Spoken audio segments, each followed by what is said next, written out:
기뻐하는 마음으로 힘차게 찬송합시다. 내 죄 속해 주신 주께 힘과 정성 다하니 나의 온갖 언행 심사 주를 위한 것일세. 내게 있는 모든 것은 주를 위해 바치니 내게 있는 모든 것은 주를 위해 바치니 나의 손과 발을 들여 주의 명령 행하고 오직 주만 바라보며 주만 찬양하겠네. 아멘. 항상 주를 찬송하며 이 몸 바치오리다. 항상 주를 찬송하며 이 몸 바치오리다. 내가 주를 바라보니 나의 영혼 밝아져 십자가를 지신 주만 항상 바라봅니다. 십자가를 바라보며 주만 따라가리라. 십자가를 바라보며 주만 따라가리라. 신기하고 놀라워라 영광스런 왕의 왕. 나를 친구 삼아 주사 편히 쉬게 하시네. 아멘. 주의 날개 보 아래 영원한 식 없겠네. 주의 날개 보 아래 영원한 식 없겠네. 영원한 하나님의 집과 나라라는 제목을 가지고 역대상 17장의 말씀을 함께 나누려고 합니다. 여러분, 지난 주일까지 우리는 이스라엘의 역사를 재구성하여 들려주는 역대기 안에 기록된 다윗 왕에 관한 이야기를 함께 살펴봤습니다. 그리고 다윗 왕에 관한 이야기를 통해 역대기의 말씀이 바벨론 포로 생활에서 돌아온 이스라엘 백성들에게 하나님을 구하고 찾고 묻는 삶이 얼마나 중요한지를 가르쳐주고, 또한 하나님의 임재와 동행을 구하며 예배하는 삶이 얼마나 중요한지를 교훈했던 말씀들이었다는 사실도 우리가 역대기의 말씀을 통해 함께 살펴봤습니다. 자, 이렇게 하나님의 임재를 상징하는 언약궤를 무사히 예루살렘으로 옮겨왔던 다윗 왕은 이제 오늘 본문 1절을 보면 그가 건축한 왕궁에 머물 때 어떤 생각과 결심을 하게 되느냐, 참 이 부분이 너무 중요해요. 여러분, 역대기 상하, 역대기의 말씀 중에 특별히 역대상 안에서는 하나님께서 다윗의 이 생각과 결심을 통해 주신 약속이 엄청나게 중요한 말씀이기도 합니다. 그래서 이 내용이 사무엘하 7장에 있는데 다시 한번 역대기 기자는 바벨론 포로 생활에서 돌아온 포로귀환 공동체와 오늘 이 자리에 있는 저와 여러분들에게 이 사건을 다시 끄집어서 설명해 주면서 들려주고 있는 거죠. 자, 이 내용이 왜 중요한지를 우리가 이제 1절부터 천천히 함께 읽어가며 살펴보도록 하겠습니다. 1절입니다. 다윗이 그의 어디에 거주했다고요? 궁전에 거주할 때. 여러분, 사울을 이어 온 이스라엘의 왕이 된 다윗은 가장 먼저 예루살렘을 탈환하고, 그리고 사무엘하 6장에 보면 하나님의 언약궤를 예루살렘으로 옮겨왔지 않습니까? 그리고 레위 사람들을 조직하여서 하나님을 영원토록 예배하기 위한, 하나님을 찬양하기 위한 준비를 했었죠. 그리고 그때 성경이 어떤 이야기를 들려줬냐면 다윗이 자신을 위하여 왕궁을 건축하고 있었다는 거예요. 그러니까 사울 왕 때에는 왕궁이 다른 곳에 있었기 때문에 다윗 때는 다윗이 탈환한 예루살렘에 자기 왕궁을 건축했던 것입니다. 여러분, 왕궁 건축이 끝나면 여러분 시기적으로 볼 때 어느 정도 이제는 나라가 거의 다 재정비가 된 거예요. 이제 비로소 다윗도 평안하게 왕궁에 거주하면서 이스라엘을 통치하면 되는 거예요. 그런데 그렇게 건축된 왕궁에서 평안히 있을 그때 다윗이 생각하고 결심한 게 있단 말이에요. 여러분들은 가장 평안할 때에 어떤 생각을 좀 하세요? 참, 내 인생에도 이런 때가 오는가?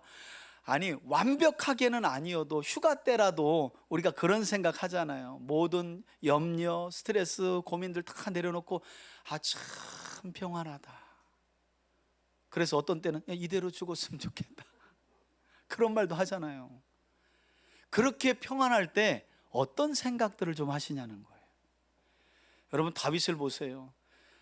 하나님께 기름 부음 받은 때부터 사울 왕에게 쫓겨가지고 왕이 되는데 10여 년 동안 도피 생활했어요. 왕이 되어가지고는 뭐 왕답게 살았느냐? 아니에요. 예루살렘을 탈환하는 전쟁과 그때까지 하나님이 주신 약속의 땅을 이스라엘이 정복하지 않아서 다윗은 계속 정복 전쟁을 이루었습니다. 그리고 예루살렘에 이제 하나님의 언약궤도 옮겨왔어요. 그가 해야 될 일은 이제 거의 다 한 거예요. 거기에다가 본인이 거주할 왕궁도 건축이 됐어요. 그 왕궁에 들어가서 머물고 있는 거예요. 이제 다 모든 걸 다 큰 일은 다 치르고 끝난 거예요. 여러분들이 다윗의 입장이라면 그 왕궁에 왕의 침대에 올라서 편안히 누워서 뭘 생각했을지 한번 생각해 보세요. 어떤 걸 생각했을 것 같아요? 남자분들은 어떻게? 왕비와 후궁? 그는 벌 받는 거예요. 네. 한번 생각해 보세요. 여자분들은, 여러분들이 다윗 왕의 입장이라면 이제 번듯하게 지어진 왕궁에 거주할 때 뭘 생각했느냐는 거예요. 여러분, 오늘 이야기가 바로 이 다윗이 그 왕궁에 거주할 때에 생각하고 결심한 내용들로 시작이 돼요. 우리와 한번 비교해 보자는 거예요. 자, 성경을 보세요. 이렇게 궁전에 거주할 때 다윗이 그의 둘도 없는 친구와도 같았던 선지자 나단에게 말을 합니다. 어떤 말을 전합니까? 선지자요, 나는 이렇게 값비싼 백양목 궁전에 거주하고 있는데 내가 예루살렘으로 아비나답의 집에서 옮겨온 하나님의 임재를 상징하는 언약궤는 아직까지 어디에 있다고요? 천막이에요. 천막으로 된 휘장 아래 있습니다. 뭔가 불편한 마음처럼 느껴지죠? 여러분, 여기 쓰인 궁전이라는 말이 히브리어로 베이트라는 말이에요. 예. 여러분, 베이트 하면 잘 모를 텐데 벳엘, 벳자 들어가는 게 다 베이트라는 말이에요. 야곱이 머물렀던 베델이 베이트엘이에요. 하나님의 집이라는 뜻이에요. 그래서 여기 궁전이라는 말은 본래 히브리어가 베이트라는 말이거든요. 우리말로 이 베이트는 크게 세 가지로 번역돼요. 궁전 또는 왕조를 이룰 때, 오늘 본문에 보면 하나님의 궁전을 짓겠다고 하는 다윗에게 하나님께서 내가 너에게 왕조를 세워가겠다, 이것도 베이트예요. 그리고 마지막으로는 일반적으로 집을 가리킬 때 이 베이트라는 단어를 씁니다. 흥미로운 것은 이 집을 가리키는 베이트라는 단어가 오늘 본문을 포함하고 있는 역대상 17장 안에 무려 14번이나 기록이 되어 있다는 거예요. 그러니까 역대상 17장을 보면, 원어를 보면 이 전체의 주제가 뭐에 관한 이야기예요? 집 이야기예요. 왕궁으로도 번역될 수 있고 왕조로도 번역될 수 있고, 쉽게 말해서 집이에요. 집. 하나님의 집을 지어드리겠다는 다윗의 생각과 결심으로부터 시작이 돼요. 그가 어디에 거주하고 있었다고요? 왕궁에. 가장 편안한 때에 왕궁에 거주하고 있을 때 다윗이 생각하고 결심한 것이었어요. 이처럼 다윗은 건축된 궁전인 자기 집에 평안히 머물고 있을 때 하나님의 언약궤가 천으로 만들어진 휘장 아래 모셔진 것에 대해서 그 누구도 이야기한 바가 없는데, 왕이요, 왕은 이렇게 백양목으로 지어진 값비싼 왕궁에 계신데, 아니 우리 하나님의 언약궤는 천막 안에 모셔 있는데 그게 가당키나 합니까? 하나님의 성전을 지어드려야 되는 거 아닙니까? 라고 누가 말한 일이 없어요. 아무도 그런 말을 하거나 요청을 한 일이 없었다니까요. 그런데 다윗이 그처럼 평안하게 왕궁에 거주하는데 그런 생각을 스스로 가졌다는 게 중요해요. 뭐 많지도 않지만 여러분 가끔요, 저는 그런 때가 있거든요. 가서 좋은 거 먹을 때 어디 가서 우리 아내하고 애들 생각나거든요. 여기 왔으면 좋겠다. 또는 우리 부모님 모시고 여기 꼭 한번 와야지. 괜히 불편한 거예요, 그 좋은 자리가. 여러분, 하나님과의 관계에서 지금 다윗이 그런 불편한 마음을 나단에게 토로한 거예요. 나는 왕궁에 이렇게 번듯하고 백양목이면 여러분 아주 고급 재료거든요. 향이 가득해요. 그 왕궁에 거주하는데 하나님의 임재를 상징하는 언약궤는 천막 아래에 있는 게 이게 너무 내 마음이 불편하다. 어떠세요? 여러분들도 하나님과의 관계에서 그런 불편한 마음을 좀 가져본 일이 있나요? 나는 이렇게 평안한데 하나님과 하나님의 일들은, 우리 교회는 하나님이 하시는 일들은 어떻게 돼가나 하고 불편한 마음을 가져본 일이 있느냐는 거예요. 다윗이 지금 그런 마음을 토로한 거예요. 여러분, 사실 사람의 욕심이라는 게 우리가 잘 알듯이 끝이 없잖아요. 이것을 가지면 저것도 갖고 싶고, 또 이것을 손에 넣으면 내가 갖지 못한 남들이 가진 또 다른 것을 우리 손아귀에 넣고 싶은 것이 일반적인 사람들의 마음이에요. 하물며 이스라엘의 왕 위에 오른 다윗의 마음은 어떻겠어요? 다윗은 뭐 신앙의 사람이니까. 여러분, 그렇게 다윗을 뭔가 프레임을 씌워서 보면 안 돼요. 다윗도 사람이에요.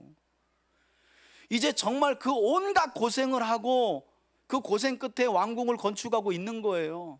그러면 왕으로서 다윗이 하고 싶은 일들이 얼마나 많고 갖고 싶고 소원하는 바가 얼마나 많았겠느냐는 거예요.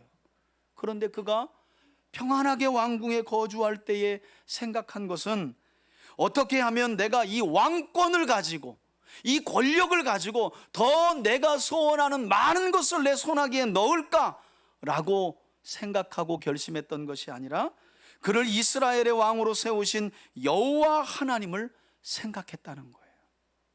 한번 따라합시다. 하나님을 생각하는 삶. 저는 저와 여러분들이 그런 믿음의 삶을 살아갈 수 있길 주의 이름으로 축원해 드립니다. 그래서 하나님 앞에 죄송한 거예요. 라오스 가서 선교하면서요, 정말 감사했습니다.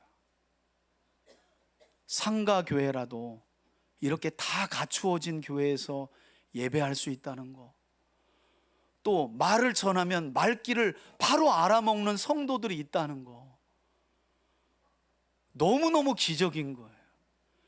거기는 사회주의라 헌금을 안 해요. 라오스 교회가 있지만.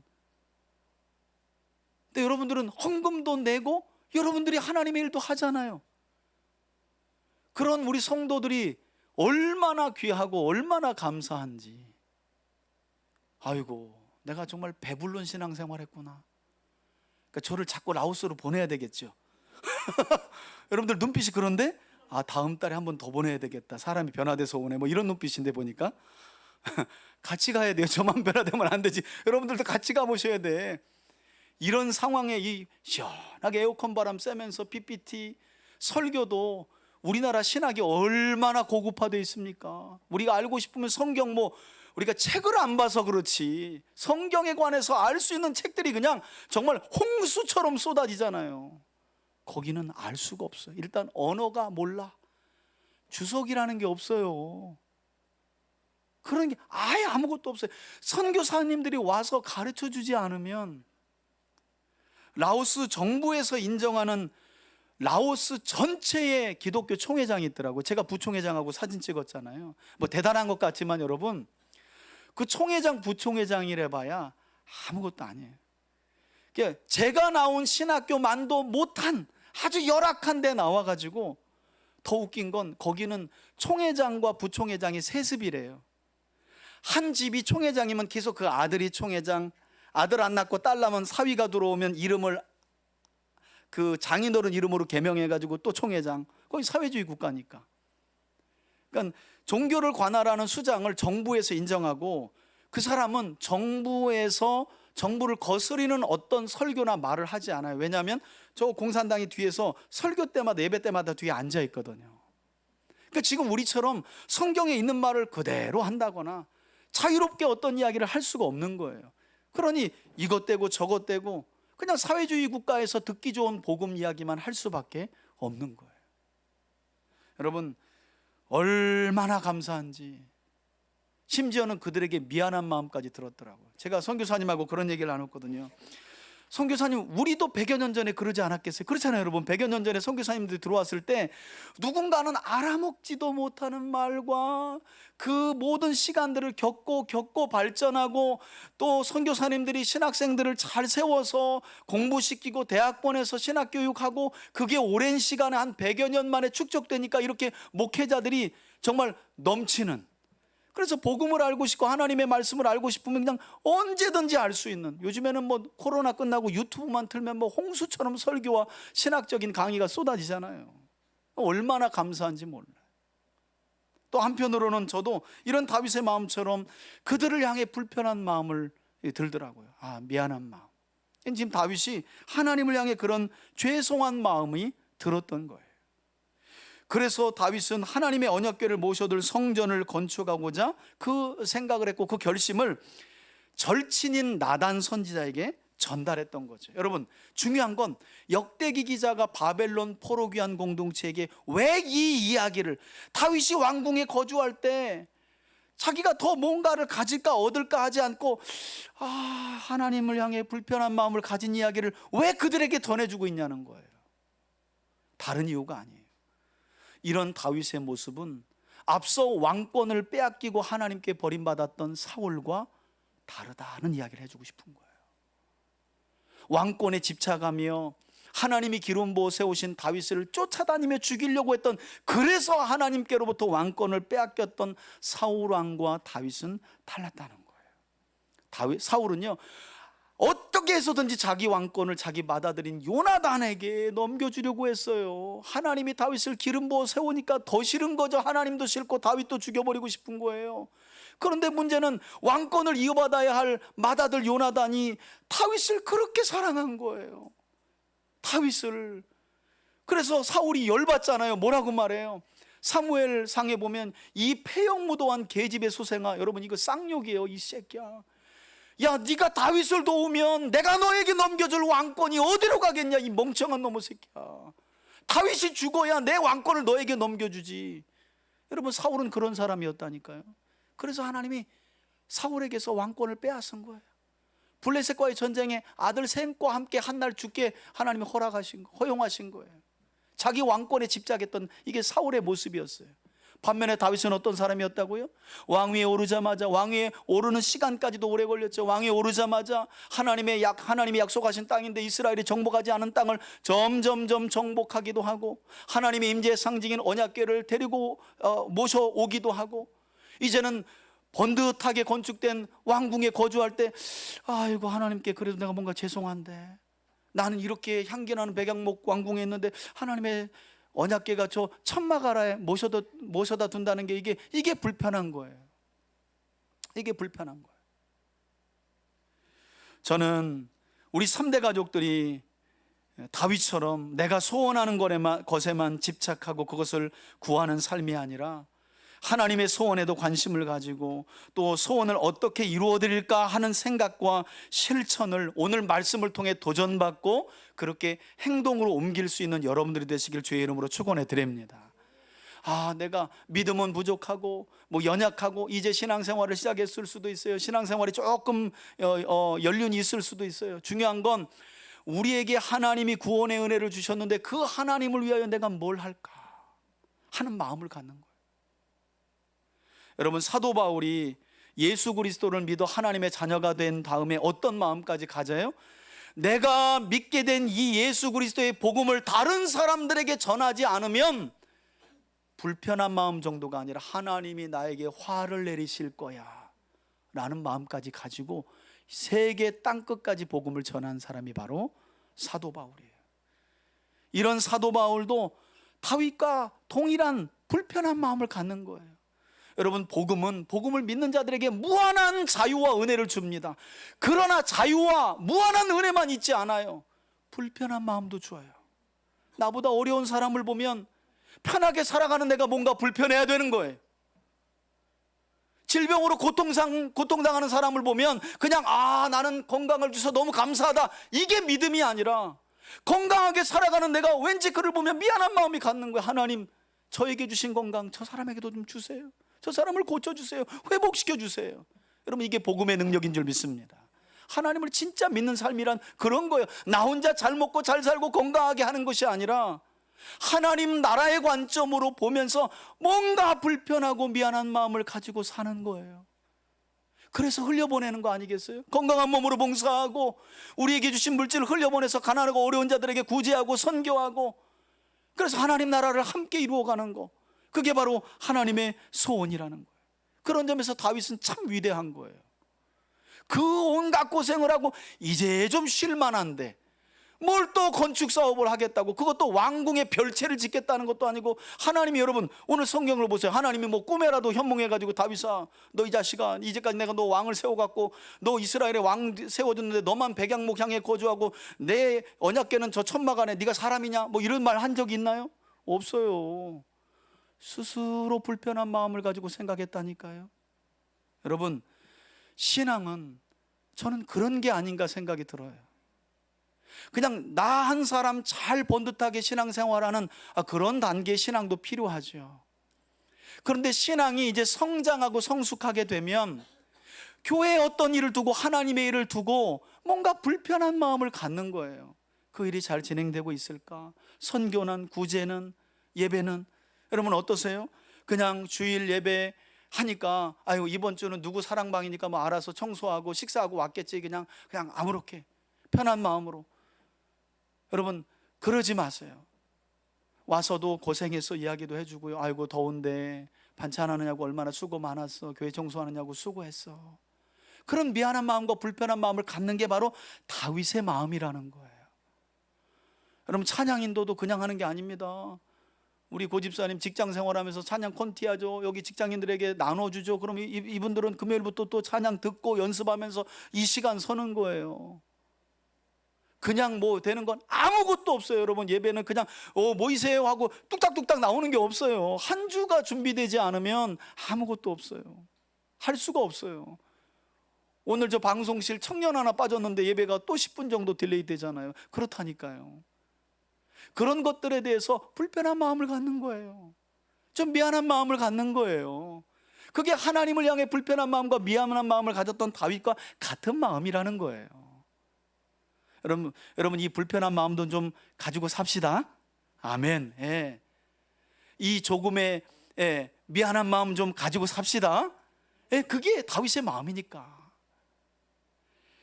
자, 그리고 이렇게 스스로 하나님 앞에 죄송한 마음을 가졌던 다윗이 하나님의 언약궤를 모시기 위해 성전 건축에 대한 자신의 생각을 나단 선지자에게 밝히자, 절친이었던 나단 선지자가 이제 다윗에게 대답을 주어야 되잖아요. 2절입니다. 나단 선지자가 다윗에게 말합니다.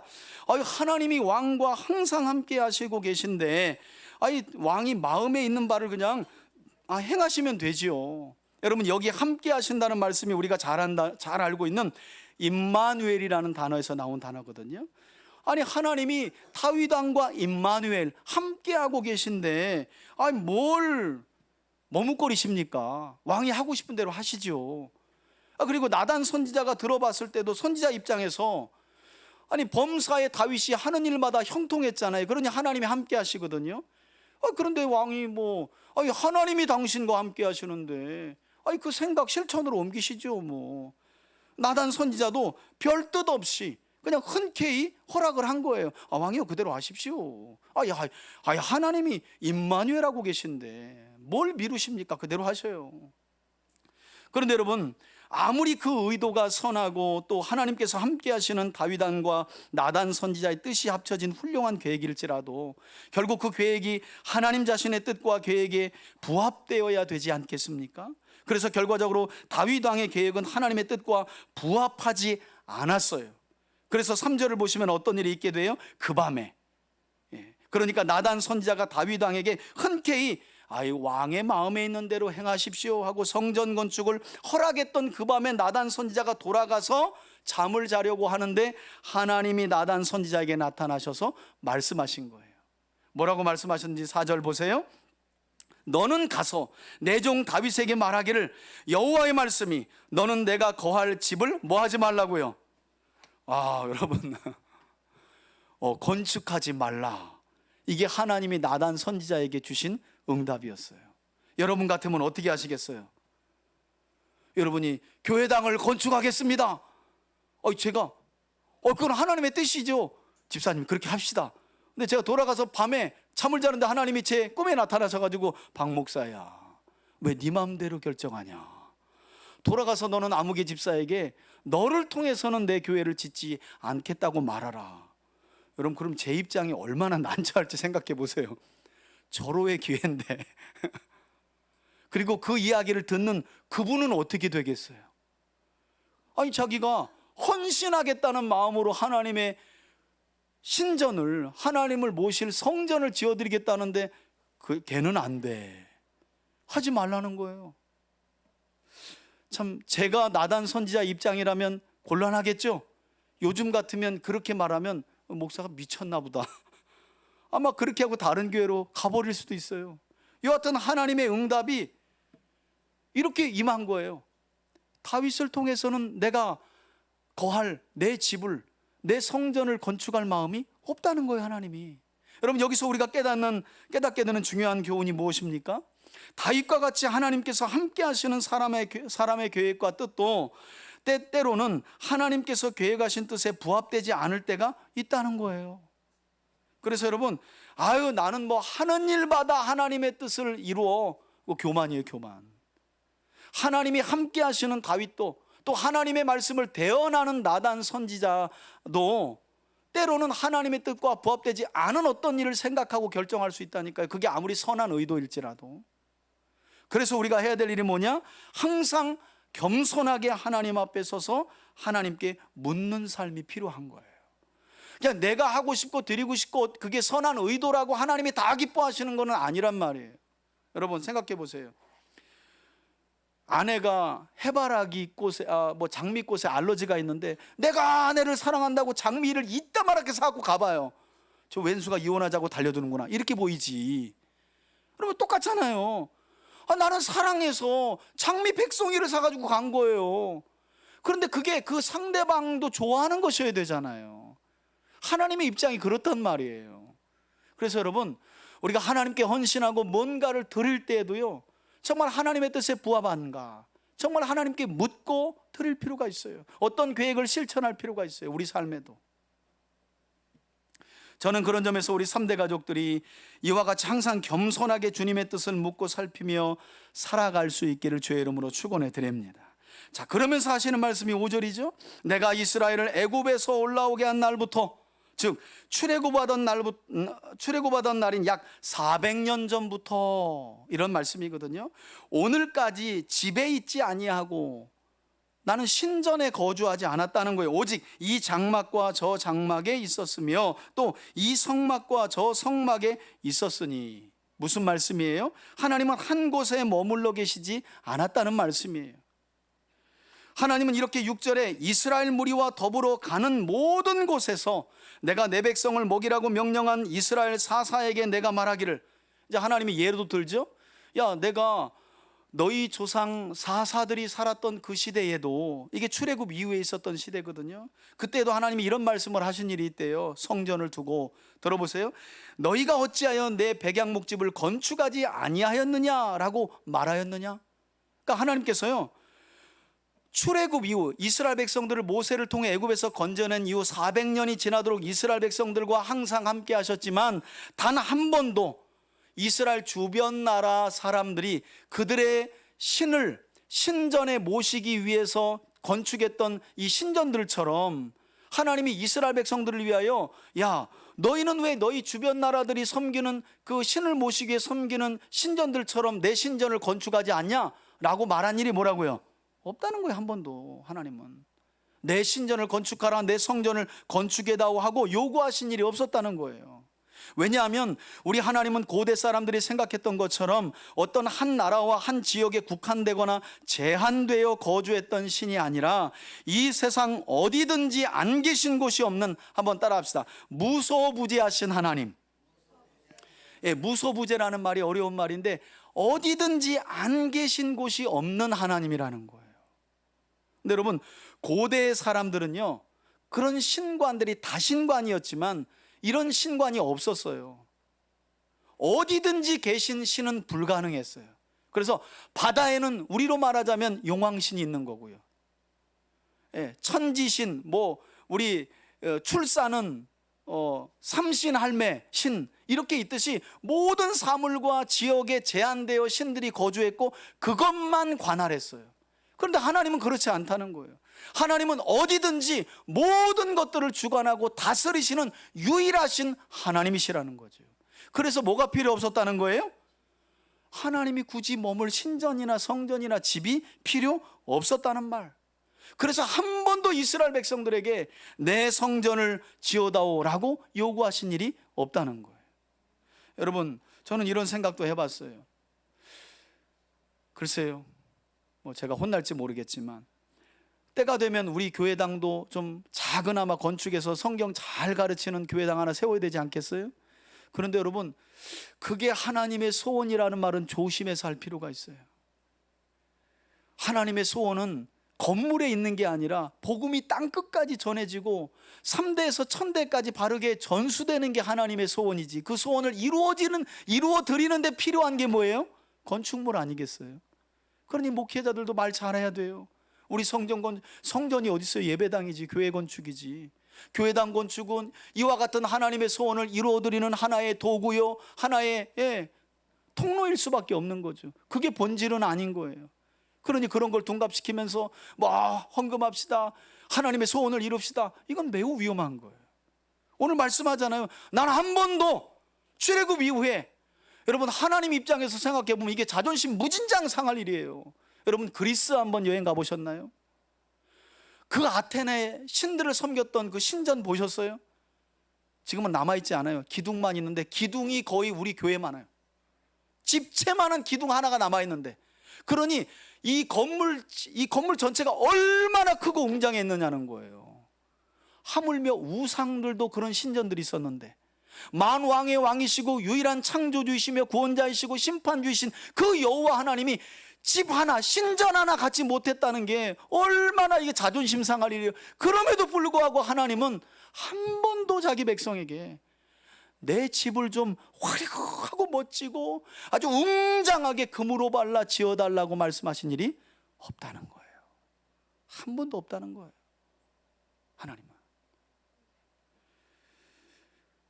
그래서 대형교회 가서 그 화려한 웅장한 예배당에서 화려한 조명 아래 강대상에서 이 설교하는 분들 보고 뭔가 찬양하는 거 보면 왠지 천국에 와 있는 것 같잖아요. 착각이에요, 착각. 여러분, 하나님은요 말씀하시잖아요. 나는 이 장막과 저 장막에 항상 옮겨 다녔고 내 백성 이스라엘이 가는 곳에 항상 그곳에 머물렀다. 그래서 나에게는 내가 한 곳에 머물 만한 신전이 따로 필요 없어. 물론 이후에는 하나님께서 신명기 12장에 나와 있는 말씀처럼 이스라엘 백성들이 이제 한 곳, 하나님이 약속하신 가나안 땅에 들어가서 한 곳에 머물게 되면 그때 하나님은 한 곳을 지정하여 거기 하나님의 성전을 건축하라고 한 말씀은 있어요. 그러나 아직까지 400년 동안 한 번도 하나님께서 이스라엘을 향하여 야, 왜 다른 신들은 다 신전이 있는데 내 집은 없냐? 라고 신전을 건축해달라는 요구를 하신 일이 없다는 거예요. 여러분, 지금도 우리 하나님은 이 예배당 안에만 갇혀 계신 것이 아니라 날마다, 그리고 항상 하나님의 사람들인 여러분들이 머무는 곳이면 어디든지 함께하고 계신 무소부재하신 하나님이신 줄 믿습니다. 그게 얼마나 감사해요. 여러분 생각해 보세요. 지금도 하나님이 예루살렘 성전에 계시다고 봐요. 그러면 이제 저와 여러분들은 큰일 나는 거예요. 매주일마다 비행기표 끊어가지고 예루살렘 성전에 가야 돼. 한 2번 가다가 가산다 탕진하고, 그죠? 예루살렘으로 이주를 하든지 하나님이 거기만 계셨어 봐. 어떻게 할 뻔했어요? 그래서 하나님은 뭐가 필요 없다? 집이 필요 없어요. 건축해달라고 말을 한 번도 하지 않았다는 거예요. 그리고 계속해서 7절에 말씀하시죠. 또한 내 집을 건축하겠다고 말한 내 종 다윗에게 이처럼 말하라. 저는요, 이 말씀을 아주 오랫동안 읽고 묵상하면서 어떤 생각을 했냐면, 그 하나님의 마음이 조금 읽혀지는데 뭐라고 말로 표현하기가 어려워요. 여러분, 지금 하나님이 왜 내 종 다윗에게 이 말을 전하라 이렇게 말씀하셨는지 한번 생각해 보세요. 글쎄요, 다윗이 교만은 하지 않았지만 왕이 된 다윗의 입장에서는 자기는 백양목 궁전에 구하고 하나님의 언약궤는 천막 아래 있으니까 하나님이 왠지 불쌍해 보인 거예요. 그래서 하나님의 성전을 건축해 주고 싶은 거예요. 근데 하나님 뭐라 그러냐면, 넌 내 종이야. 내가 성전과 신전을 지을 능력이 없어서 이제까지 이스라엘에게 요구하지 않은 게 아니야. 내가 주인이고 다윗아, 네가 내 종이야. 이렇게 말씀하시는 것처럼 들리는 거예요. 네가 아직 나 여호와가 누군지 잘 몰라.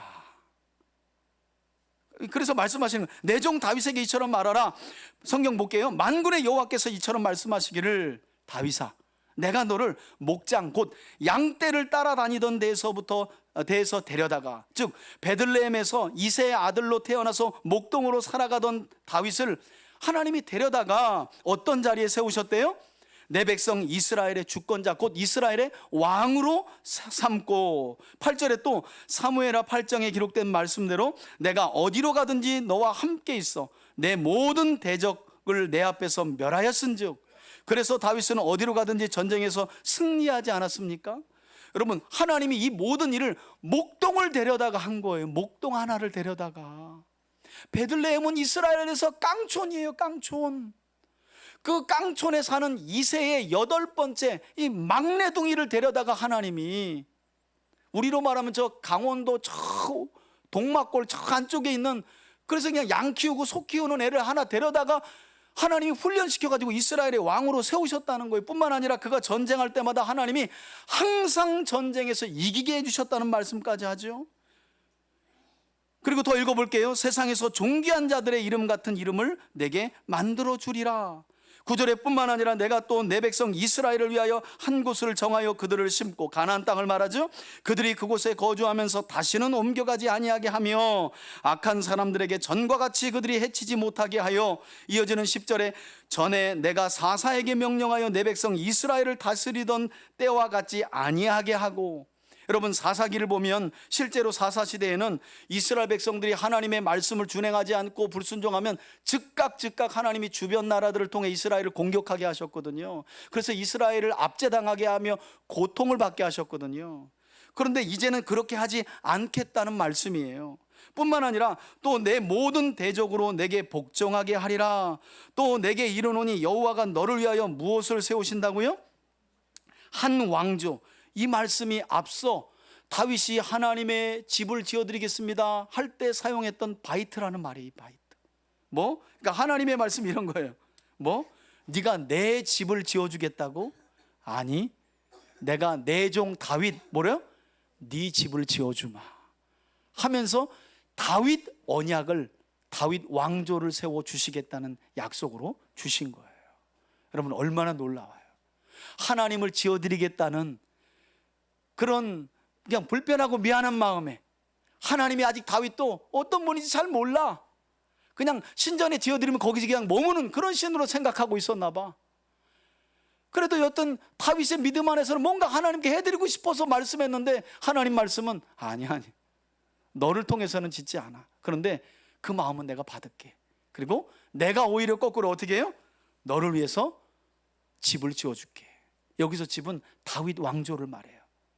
끊어지지 않고 다윗의 후손이 계속해서 이스라엘의 왕위를 이어갈 거라는 약속을 준 거예요. 여러분, 이 다윗 왕조에 관한 약속을 통해 마침내 우리에게 구세주로 오신 예수 그리스도께서 이 땅에 오신 줄 믿습니다.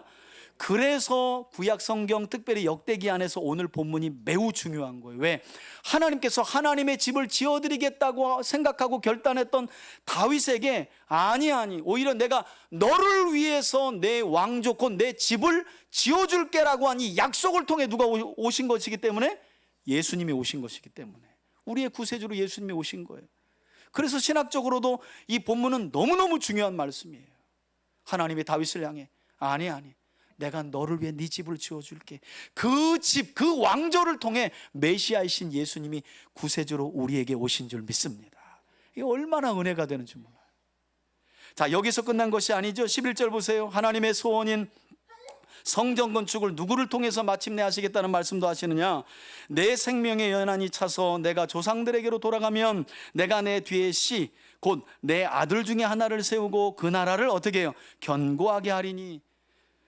여러분, 이 아들이 앞으로 하나님의 성전을 건축하게 될 바로 누구예요? 솔로몬이잖아요. 여러분, 솔로몬 샬롬이에요. 샬롬. 솔로몬의 이름의 어원이 샬롬이에요. 그래서 하나님께서는 솔로몬 이야기를 하지만 결국 하나님의 평강을 이 땅에 가져다 줄 예수 그리스도를 이 안에서 이야기하고 계신 거예요. 내 아들 샬롬에서 온 솔로몬을 통해서 내가 내 집을 내 나라를 영원히 세우시겠다고 한 이 말씀은 이 땅에 진정한 샬롬을 가져올 예수 그리스도에 관한 약속도 담겨져 있다는 거예요.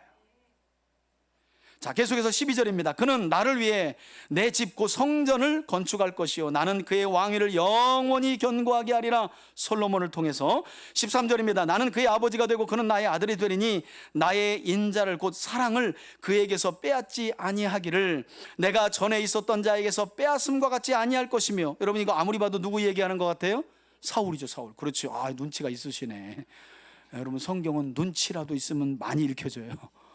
예, 내가 사울에게서는 왕위를 빼앗았지만 내 집을 짓겠다고 생각하고 결단한 다윗, 너와 내 집, 내 왕조에게서는 결단코 이처럼 왕권을 빼앗는 일이 뭐라고요? 없을 것이라는 거예요. 여러분, 하나님이 왕권을 거두셨다면 다윗의 후손으로 예수 그리스도는 오실 수 없는 거예요. 하나님이 그걸 빼앗지 않으셨기 때문에 다윗의 후손으로 예수님이 이 땅에 오신 줄 믿으시길 바랍니다. 자, 14절입니다. 내가 영원히, 그러면서 마지막으로 하시죠. 내가 영원히 그를 내 집과 내 나라에 세우리니 그의 왕위가 영원히 견고하리라 하셨다 하라. 여기까지 아유 왕이요 하나님의 집을 짓겠다고요, 하나님이 임마누엘 하신데 왕 뜻대로 하세요 하고 돌아간 날 밤 나단 선지자에게 나타나서 하나님이 하신 말씀이에요. 저는 이 부분도 참 대단한데 여러분 15절 보세요. 이에 나단이 그 밤중에 하나님이 주신 말씀을 고스란히 이 모든 말씀을, 이 모든 계시를 누구에게 전했대요? 왕에게. 여러분, 이게 선지자가 왕에게, 그것도 하나님의 성전을 건축하겠다고 말하는 다윗 왕에게 하나님이 하시지 말라는데요 라는 말을 정하는 건 오늘날은 뭐 아무런 생각이 안 들지만 여러분, 이거 그대로 올라가면 그 입장에서 생각해보면 이게 쉬운 게 아니에요. 여러분 사울은 제사장도, 그냥 제사장과 제사장 마을도 다윗 도피하는 다윗을 도왔다는 이유로 그 마을에 60명이 넘는 제사장들을, 지금으로 말하면 목회자들을 다 목을 쳐서 죽인 사람이 사울입니다. 왕권은 고대 그만큼 강력한 거예요. 그런데 나단이 참 선지자였기 때문에 하나님이 주신 말씀을 고스란히 어떻게 해요? 전하는 거예요. 여러분, 이 시대의 선지자는 어떤 사람일까요? 하나님의 말씀을 성실하고 이렇게 바르게 전하는 거예요. 듣고 싶은 말을 한다거나 여러분들이 뭐 얻고 싶은 걸 들려주는 게 아니라 하나님의 말씀을 이처럼 곧이곧대로 바르게 전하는 거예요. 들은 대로 전하는 거예요. 그런 점에서 나단이 참 위대한 선지자죠. 다윗이 어그러진 길로 가지 않을 수 있었던 이유 중에 하나가 나단과 같은 사람이에요. 아, 이거 큰일이네 이거. 지금 왕은 한껏 들떠 있는데 하나님께 미안하다고 하면서 뭐 지금 성전을 건축하려고 막. 왜냐하면 또 여러분 생각해 보세요. 다윗이 성전을 건축해 보세요. 이게 다윗의 업적이 되잖아요. 또 한편으로 보면 그렇잖아요. 왕궁도 있고 여호와를 위한 성전도 있고 이게 다윗의 다 업적이 된단 말이에요. 그런데 선지자가 뜨끔 나타나서 어젯밤에 하나님이 하신 말씀이 왕은 아니라는데요. 이 말을 전하기가 쉬웠겠어요? 그런데 전한 거예요. 모든 말씀과 모든 계시를 그대로 전했다는 거예요. 여러분 놀랍지 않습니까? 다윗이 먼저 하나님의 집인 성전을 건축하겠다는 뜻을 밝혔는데 하나님은 비록 다윗의 뜻을 거절하셨지만 그의 뜻, 그의 계획과 뜻을 귀하게 여기셨고 마침내는 다윗의 집 곧 그의 왕조를 영원토록 세우시겠다는 놀라운 은혜를 이와 같이 베풀어 주셨던 것입니다. 이처럼 우리 하나님은 우리가 주님을 위해 무언가를 하겠다고 계획과 뜻을 세워 실천하기도 전에 때때로 먼저 우리를 위하여 크고 놀라운 은혜를 베풀어 주시는 하나님이신 줄 믿습니다. 저는 우리 3대 가족들이 이런 하나님의 은혜를 삶 속에서 풍성하게 경험하며 살아가시길 주의 이름으로 축원해 드립니다. 그러려면 마음 한곁에 어떤 마음 가지고 살아야 된다고요? 어이구야, 우리 민영이가 오늘 설교 제일 잘 들었네. 우리 민영이도 불편한 마음, 죄송한 마음 가지고 살아야 돼요? 아멘, 아멘. 그런데 하나님은 그 생각과 그 뜻과 계획만으로도 어떻게 해요? 그걸 그렇게 귀하게 보시고 아무개 집사야 네가 뭘, 너는 내 종이고 내가 너를 위해 내 집을 영원히 세워가겠다. 그런 은혜와 복으로 우리를 향해 약속하시는 분이 바로 우리 하나님이신 줄 믿습니다. 여러분, 안타까운 사실은요, 하나님이 이렇게 다윗의 귀한 마음을 받으시고 내가 너 아들을 통해서 내 거할 집을 짓겠다고 말씀하신 이 말씀이 성취되거든요. 솔로몬 왕 때. 실제로 솔로몬이 이제 이후의 내용을 보면 솔로몬 이야기로 넘어가면 솔로몬이 긴 시간 동안 하나님의 성전을 건축하는 내용이 나와요. 그런데 그 지어진 성전이 어떻게 되느냐, 결국 하나님 앞에 범죄한 이스라엘의 죄악 때문에 그 성전이 바벨론 제국의 공격을 받고 불타서 없어지게 됩니다. 사거리 다 불타서 없어지게 돼요. 그럼에도 불구하고 하나님은 영원한 약속으로 주신 다윗의 집, 곧 다윗 왕조는 패하지 않으시고 그들을 바벨론 포로 생활에서 돌아오게 하셨을 뿐만 아니라 다윗의 후손으로 구세주이신 예수님을 보내셔서 하나님의 구원 약속을 성취하셨다고 성경은 우리에게 말씀하고 있는 줄 믿습니다. 그리고 지금은 하나님의 아들로 이 땅에 보내주신 구세주 예수 그리스도를 믿는 사람들은 누구든지 그 사람을 따라합시다. 하나님의 집, 하나님의 성전으로 삼으시겠다는 말씀을 고린도전서 3장에 하고 계신데 우리 그 부분을 한번 마지막으로 읽어봅시다. 이제는 하나님이 예수 그리스도를 믿는 모든 성도들을 하나님의 성전이요 집으로 삼으시겠다는 약속이에요. 함께 읽습니다. 시작. 너희가 하나님의 성전인 것과 하나님의 성령이 너희 안에 계신 것을 알지 못하느냐? 누구든지 하나님의 성전을 더럽히면 하나님이 그 사람을 멸시하리라. 하나님의 성전은 거룩하니 너희도 그러하니라. 아멘. 사랑하는 3대 가족 여러분, 오늘 본문의 말씀은 너무나 분명합니다. 하나님께서는 사람이 지은 교회당 안에만 계신 것이 아닙니다. 예수 그리스도를 구세주로 믿고 고백하며 하나님의 말씀을 따라 살아가는 성도들을 지금도 하나님은 하나님의 성전, 곧 영원히 주님께서 거하실 하나님의 집으로 삼고 영원히 함께하고 계신 줄 믿습니다. 이것은 하나님께서 다윗을 위해 그 집을 세우신 것처럼 저와 여러분들을 동일하게 택하셔서 세우신 것입니다. 바라기는 예수 그리스도를 믿는 믿음을 통해 하나님의 집이요 또 하나님의 성전으로 부름받고 선택받은 우리 3대 가족 모두가 이제는 여러분 자신이 이 땅에 드러난 영원한 하나님의 나라임을 기억하면서 새로운 한 주간도 여러분의 삶을 통해 영원하신 하나님과 그분의 영원한 나라를 증거하고 증언하는 복된 삶을 살아가길 바라고, 그런 여러분들을 위하여 크고 놀라운 은혜와 복을 예비하시고 부어주실 하나님을 기대하며 살아가는 여러분들이 되시길 주의 이름으로 축원해 드립니다. 이제는 우리 주 예수 그리스도의 은혜와 하나님 아버지의 사랑과 성령의 교통하심이 이제는 예수 그리스도를 믿는 모든 성도들을 하나님의 집과 성전으로 삼으실 뿐만 아니라 그들 가운데 함께 하시고 내주하시며 그들을 위하여 은혜를 예비하시고 영원한 생명으로 인도하시는 하나님을 기억하며 영원한 하나님의 나라를 증언하고 증거하기를 결단하는 우리 성도들 머리 위에, 저들의 가정과 기업과 자녀들 위해, 이 땅의 모든 주님의 몸된 교회들 위해 이제로부터 영원토록 함께 계실지어다. 아멘. 아멘.